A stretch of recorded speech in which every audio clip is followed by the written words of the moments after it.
যদি মাওলার কবরে যাও, ওই কবরের কবর থাকবে না, কোন নাফরমানের কবরের দুই পাশের মাটি এত করে চাপ পারবে, এক পাথরের হাঁটি আর এক পাথরের আড়াইয়া ফলাইবে।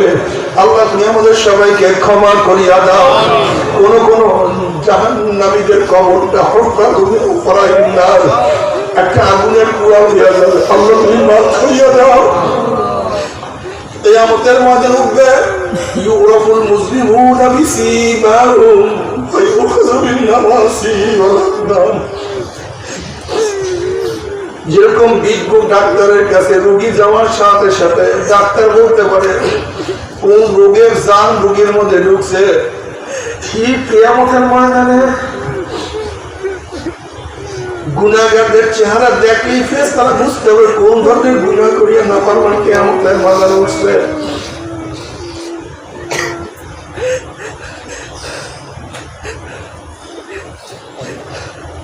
এই কোরআনের তাফসীরের মধ্যে নবী আলাইহিস সালাতু ওয়াস সালাম বিভিন্ন ধরনের চেহারার কথা বয়ান করছে।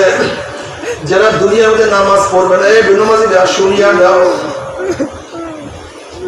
যারা দুনিয়ার মধ্যে নামাজ পড়বে না, বেনামাজির চেহারা কিয়ামতের মধ্যে আলকাতার মতো কালো হইয়া যাবে, এক থেকে কালো।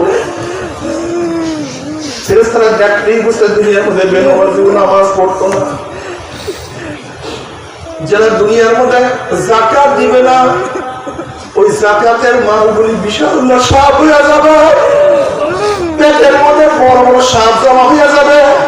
সাপ দুই চোয়ার মধ্যে আল্লাহ মাফ করিয়া দাও। যারা দুনিয়ার মধ্যে হিংসা করবে তাদের চেহারা বান্দরে সুরাত হইয়া যাবে, কুকুরের সুরাত হইয়া যাবে। যারা ঠকবাজি করবে তাদের চেহারা বান্দরে সুরাত হইয়া যাবে। যারা দুনিয়ার মধ্যে হারাম খাবে, যারা হারাম খাও, সুদ খাও, ঘুষ খাও, পরের মাল খাও, এই হারাম খোরদের চেহারা কিয়ামতের ময়দানে সুরারের সুরাত হয়ে যাবে। আল্লাহ সবাইকে মাফ করে দাও।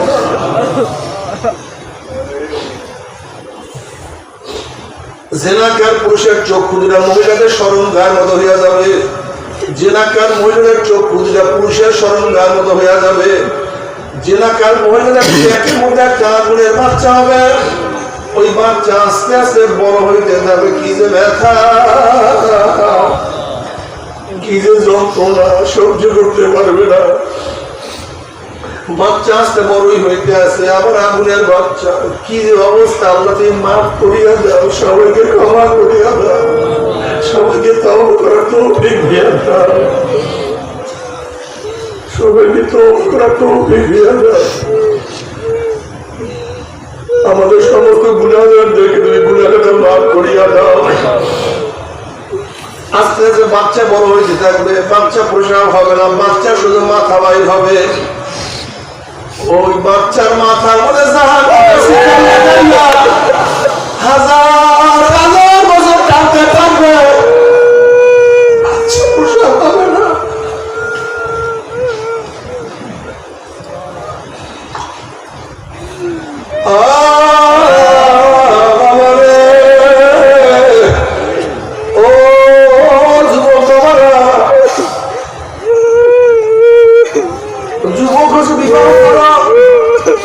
হালাল পন্থা সব কিছু ব্যবহার করো। যাদের ছেলেমান বড় হয়েছে বিবাহ করাইয়া দাও, যাদের মেয়ে বড় হয়েছে বিবাহের ব্যবস্থা করিয়া দাও। অনেকে আসিয়া বলুন চাকরি হয়ে বিবাহ করি না। আমি বললাম তুমি কি আল্লাহকে বিশ্বাস করো না? যে তুমি রিজিকের ধান্দা করো, তুমি চাকরি করবা, তারপর বিবাহ করবা, তারপর স্ত্রীকে খাওয়াবা। এরকম তো হইতে পারে যে মাওলা তোমার স্ত্রীকে রিজিক অনেক বেশি ব্যবস্থা করছে, তোমার স্ত্রী কেন তুমি আলহামদুলিল্লাহ রিজিকের ভরপুর মালিক হয়ে যাবা। তোমরা কেন আল্লাহকে বিশ্বাস করো না? বাবা রে, চিন্তা করিও না যে কি খাওয়াবো। রিজিকের মালিককে, রিজিকের মালিককে।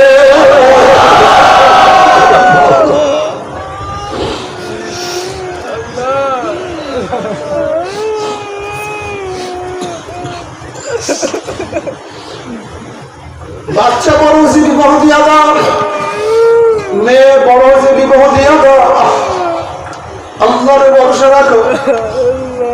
আল্লাহ তুমি আমাদের সবাইকে মাফ করিয়া দাও, গুনাহ যা করছি তওবা করো, চোখের পানি ফালাও, মনে মনে ব্যথা সৃষ্টি করো। মাওলার কাছে রুনাজারি করে বলো, মাওলা রে, ও আমার মাওলা, তুমি কি জানো না শয়তান আল্লাহর কাছে কসম করছে, মাওলা হে, যে আদমের জন্য চিরতরে জাহান্নামী হয়ে গেছি, ওই আদম সন্তানকে জাহান্নামে না দিয়ে আমি ছাড়বো না। ও আল্লাহর কাছে কসম করছে। আমার মাওলা ডিক্লেয়ার দিয়েছে, শয়তান আমার আদম সন্তানকে তুই ধাক্কাইতে ধাক্কাইতে জাহান্নামের কিনারায় দিয়া যাবি। ওই জাহান্নামের কিনারায় থেকে যখন আমার আদম সন্তান আমাকে ডাক দেবে,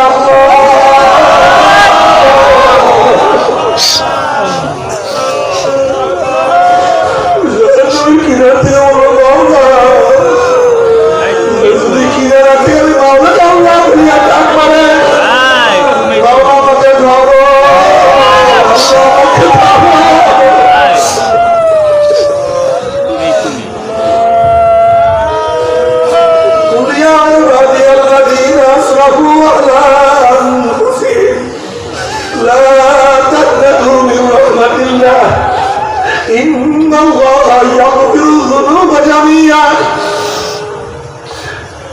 যদি আল্লাহ বান্দা বান্দি চরম গুনাহ করার পরে আমার মাওলাকে ডাক দেয়, মাওলা রে,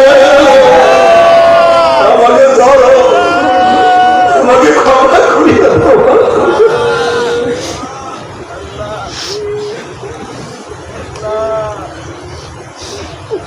আমার বন্ধা আমাকে ডাক দিতে থাকে, আমার সারা দিতে দিকে করবো না। কত নিয়ে আসতে বন্ধা, তুই আমাকে ডাক দে, আমি তোর ডাকে সারা দেব। আমার জীবন দুনিয়া করবি, আমার মাওলাকে কেন ভুলছ? আমার নবী সুন্নাত কেন ভালো লাগে না বাবা? আমার বাবারা, আমার পর্দারা মা বোনেরা, আমার নবীর অনুসরণ কেন করবো না? কেন আমার নবীর সুন্নাত ভালো লাগে না? ওই নফস এবং শয়তান তোমাকে আমাকে বলে, এত টুপি লাগে না, তো দাড়ি লাগে না, এত লম্বা জামা লাগে না, তো সুন্নাত অনুযায়ী চলা লাগে না। তুমি মনকে বুঝো, কে আমাদের মাদের, কে আমাকে সুপারিশ করবে? কে আমাকে সুপারিশ করবে? কে আমাকে কাউকে পানি পান করাইবে?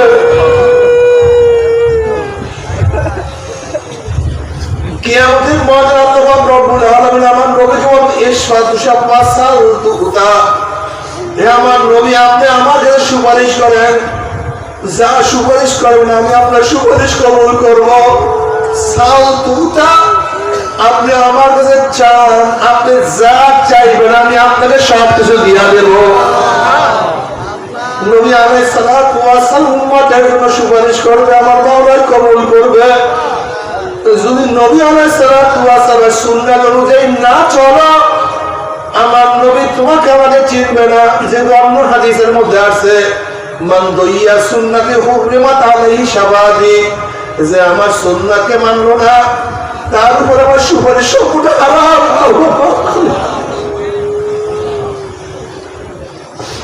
অন্য রাওয়ায়াতের মধ্যে আছে, মান আহাব্বা সুন্নতি ফাকাদ আহাব্বানি ওয়া মান আহাব্বানি কানা মাই ফিল জান্নাহ।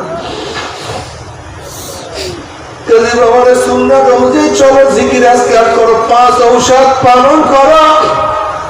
যেহেতু আল্লাহ আল্লাহর ওলিরা আল্লাহ পাকের জাতে পাকের উপর কসম করে বলছে, এই 5 ঔষধ ঠিক মতো পালন করতে পারো, শয়তান পাহাড় কমাইতে পারবে, তোমার আমার ঈমান কমাইতে পারবে না। তোমরা কি দেখো না, যারা 5 ঔষধ ঠিক মতো পালন করে আল্লাহ পাকের শুকর, মৃত্যুর আগে তার জবান থেকে জিকির জারি হইয়া যায়। এবং হাজারো জাকির আছে, মৃত্যুর পরে তাদের চেহারা মনে চেহারা কি যে সুন্দর। তোমরা দেখো না চন্দ্রের কালো মালিকের চেহারা, তোমরা কি দেখো না মনে কালো গোলাপ ফুল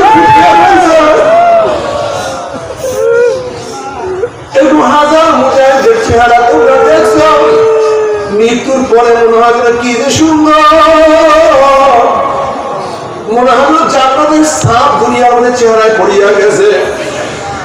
আমার যুবক বাবারা, মুরব্বী বাবারা, দুনিয়া কয়দিন,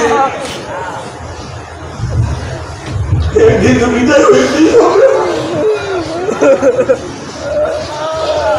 আগেকার সবাই চলে গেছে, সাথী নাই, যাদের সাথে একসাথে বক্তব্য পড়াশোনা করছি, কাফিয়া দাখিল মেট্রিক পাস করলাম, যাদের সাথে দাওরা কামেল মাস্টার্স পাস করলাম, এরকম অনেক ছাত্র আজকে আমাদের থেকে অনেক আগেই বিদায় হয়ে গেছে। ছোট ভাই নাই, বন্ধু নাই, বাবাও নাই, দাদাও নাই, সুস্থ মানুষও বিদায় হয়ে গেছে, অসুস্থ এখনো জিন্দা আছে বিদায়ের পথে। নবী মুসাও নাই, ফিরআউনও নাই, নমরুদও নাই, ইব্রাহিমও নাই, আমার নবীও নাই, আবু জাহেলও নাই, জালেমও নাই, মাজলুমও নাই, খুনিও নাই, যে খুন হয়েছে সেও নাই, জজও নাই, আসামিও নাই, জল্লাদও নাই, সবাই বিদায় হয়ে গেছে। তুমি আমিও বিদায় পথে, কিন্তু কি আর অনাগত কোথায় খবরদার, হিসাব নিকাশ না মিলাইয়া কেউ মাওলার কবরে যায় না।